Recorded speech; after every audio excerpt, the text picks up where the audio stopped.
So niliingia tao tena, nikapatana na Muhindi sasa.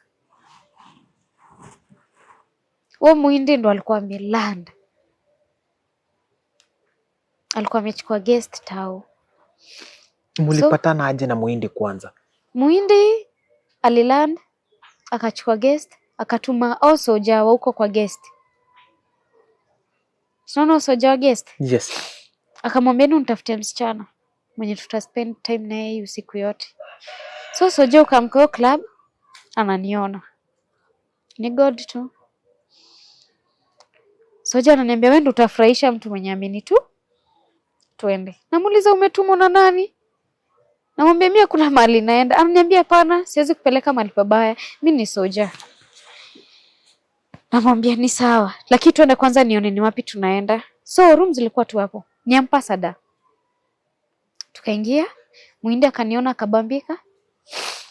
Hata kuniambia ni do ngapi? Hakuna do yote tuliongea. Yeye akaniambia nataka tu spend time na mimi hadi asubuhi.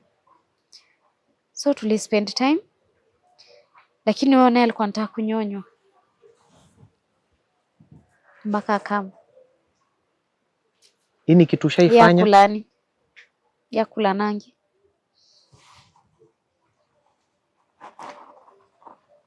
So nikamwambia siwezi kunyonya hivyo, maybe uvae CD. Akaniambia na shida, alikuwa Muhindi anajirespect. Ako sawa kabisa. So nikamfanya, akakam, akabambika na mimi mbaya. Jave nilimfanya. Akafurahi. Asubuhi mimi niliona nimehesabiwa 40k. Pesa sijaiguza.